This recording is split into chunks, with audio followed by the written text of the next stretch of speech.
Hi everyone, it's Ardith, and I'm really excited to be here today to show you some of the fun new products included in the Essentials by Ellen holiday release. It's a big release and there are tons of new goodies to play with, so be sure to visit Ellen's blog for links to all the design ambassadors to get lots of inspiration. My project features the new house box and animal box toppers.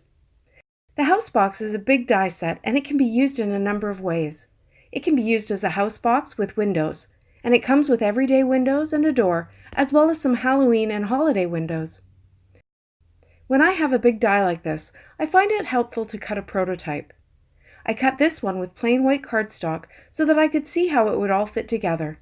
And I labeled each area so that if I decide, for instance, that I want to stamp certain portions but not others, or if I want to cut the windows into a certain wall, I know which areas are which. When it comes to the tops, you can leave the triangles attached to make the house, or you can tuck them in or even cut them off if you're making the box into a simple cube. For my first box, I cut the box out of Neenah Desert Storm cardstock.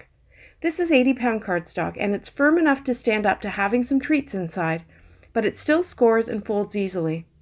For one of my other boxes later, I used 110-pound white Neenah, and I had to work a bit harder with the folding. The die takes up a bit more than a half sheet of cardstock, so you can't quite get two out of a sheet, but you can hold on to the scraps for your animal toppers, which I'll show you in a minute. I wanted to stamp the box to add some interest, so I got out Plaid Maker, and I used the small gingham pattern. I used Post-it notes to mask each area so that each side of the box will have clean edges and no overlapping of the pattern. I didn't worry about getting stamping on the base, which is on the right here, and I did try to continue the pattern by lining up the stamp. I used Catherine Pooler over coffee ink to get a monochrome masculine look. Next, I folded all the score lines, reinforcing each fold with my Teflon bone folder.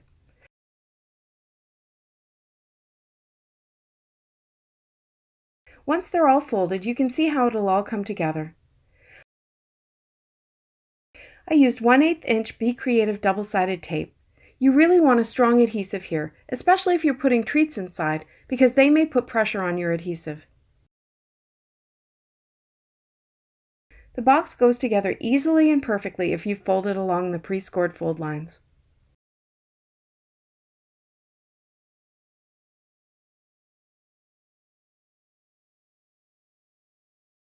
And now for the animal box topper. This die set comes with pieces to make a bear and a deer. They're inspired by a form of Scandinavian art, and they have a unique look that can be customized by using different colors or types of paper.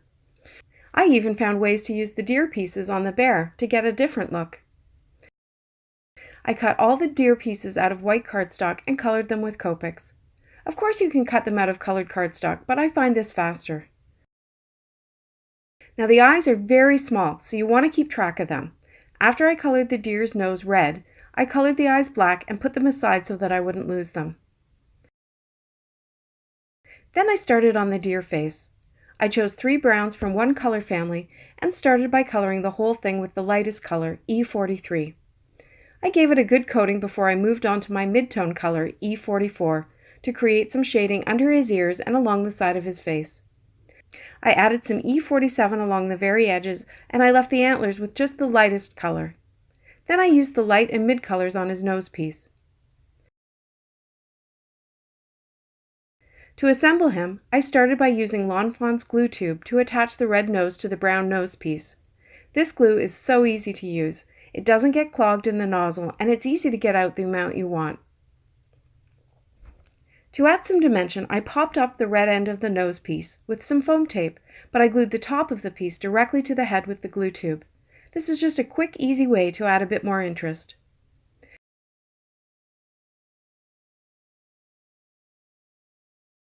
Next were the eyes. These tiny bits are a little tricky to place, at least for me. I started by putting down a little pool of glue, intending to dip it in, but it got stuck there. In the end, I got the pieces placed where I wanted them, and the glue dries clear, so there's no issue with that.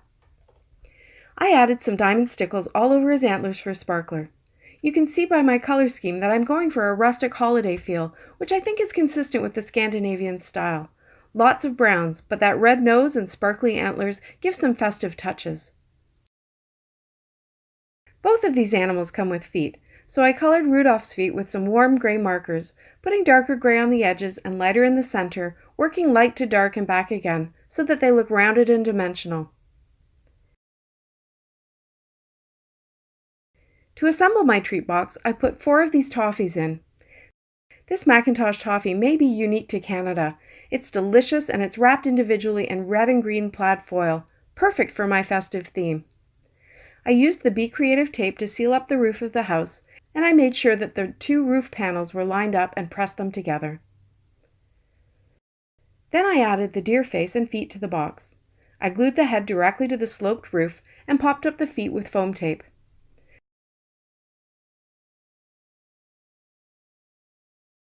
Later, I added a die-cut joy sentiment from concertina tags, cut in red cardstock and shaded with the same red markers I used on his nose. Next, I made a grizzly bear. I gave him some furry texture with the grass stamp from Wonky backdrops, and I used his eyes as eyebrows and his earpieces as eyes for a different look. I used 4 feet and gave him some fish from Otterly Awesome to hold on to. I'm thinking filling him with Swedish fish would be perfect. And I used the reindeer nose to make a panda.